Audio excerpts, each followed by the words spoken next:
Good afternoon, Crossroads. So glad to see you guys.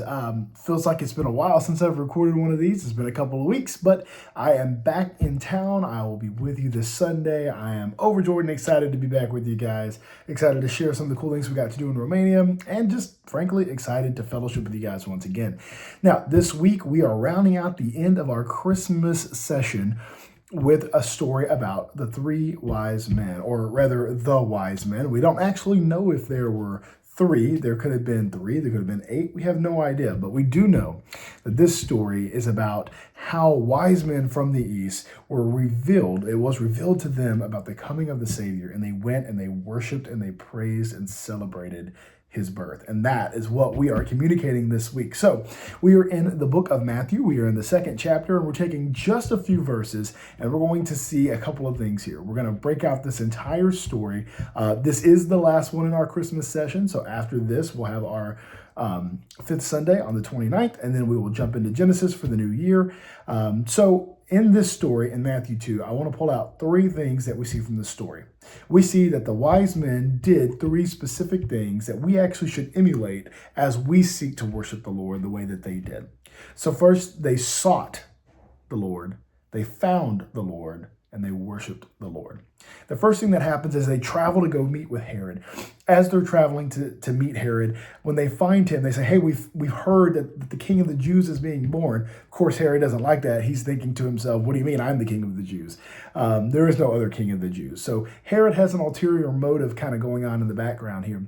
But the wise men are looking for this promised Messiah, the one who has been prophesied about by all the prophets. Remember, we've been talking about that all month, how the story of Jesus is one that is communicated throughout time, first from God in the garden, then through the prophets, then revealed to Mary and Joseph through the angels.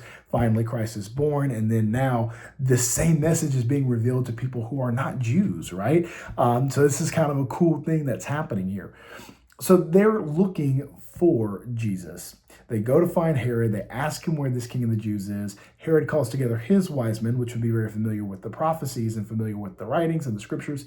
They reveal to the wise men where Jesus would be, and that would be Bethlehem. So now Herod knows, okay, this guy who's going to be claiming to be the king of the Jews, he's here in Bethlehem. So Herod's thinking, I'm going to send these guys to go find out where this supposed Messiah is. But the wise men are just excited to go and find the Messiah that they're looking for. So they seek Jesus. They go to great lengths to seek and find Jesus. Then in the next part of the story, they actually find him. As they leave Herod, not only are they operating by Herod's instructions, but then we find that there is a star that guides them. A star goes before them and guides them on their journey to find Jesus. And the star finally rests above the place where Jesus is at. They go in there, they find him there. They find Jesus there because they find him. There's not much else to say there, but they find Jesus there. They find him there in the house, and the star led them. So not only is it the instructions of Herod, but God is clearly with these wise men because he is guiding them to the place. Then we see the coolest part of the story. They worshiped him. It says when they walked in, they fell at his feet and they worshiped him. Later, they presented him with all the gifts, but the gifts are not the point of the story. The point of the story is that they worshiped him. They worshiped him by kneeling, by paying honor and tribute to him, and then they worshiped him in the giving to him of gifts. That's a huge, awesome, cool thing. So from this, we actually see three major application points, and I'm going to bring these into the kids at the very end, and they're relevant for us too. Number one is that we have to seek for Jesus, right? When we have bad days, we should seek Jesus. When we have good days, we should seek Jesus. In all things, through prayer and supplication, we should make our requests known to him, and we should seek him. We should seek him freely and honestly and truthfully and in the Spirit. The second thing we learn is that when we seek Jesus, we find Jesus. Just like the wise men sought him out, went to great lengths to figure out where he was, God then gave them a star to send them right to Jesus. When they sought Jesus out, they knew they would find him. Jeremiah 29 reminds us of the exact same thing, that when we seek him, we will indeed find him. Isn't that a great promise? And then finally, we find that when we do find him, the response is to worship. It's not to go run and tell Herod. It's not to see what he can do for us, but it's to worship him.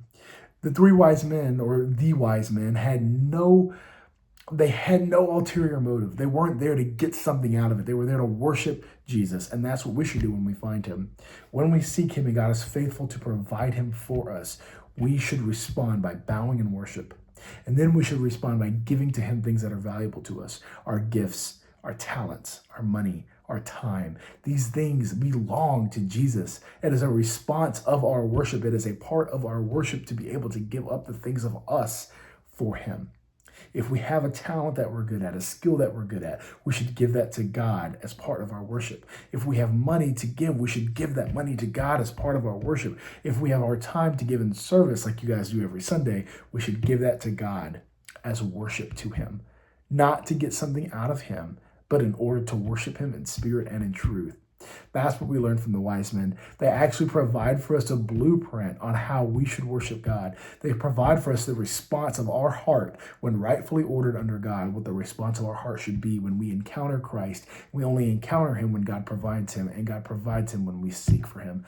It's just a really cool story, guys. And even though this is one that we kind of blow past at Christmas because we all know it so well, I just really encourage you to go back, to go to Luke, to read this, to read it slowly, to think about it, to meditate on it, to see how these wise men reacted.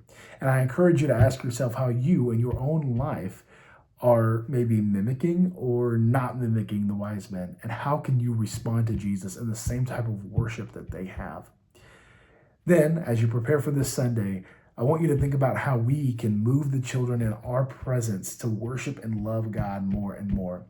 As always, guys, I'm so thankful for you guys. I'm really thankful to be able to close out a very successful year in children's ministry. And I want you to know that it is successful because of you, because you have freely given of yourself, of your time, of your talents to serve these kids. Please know that even if they don't always express their gratitude, I promise you that they are grateful. And I'm certainly grateful for your service. I'm looking forward to 2025. I'm looking forward to jumping into the beginning of the Bible and actually getting a full cycle, Genesis to Revelation with you guys. I'm thrilled, and I'm really, really excited about what's coming up in the next couple of months. If you have so many questions, please reach out. I am back in town, so I am available. Glad to help you in any way that I can. Looking forward to seeing you on Sunday. Bye-bye.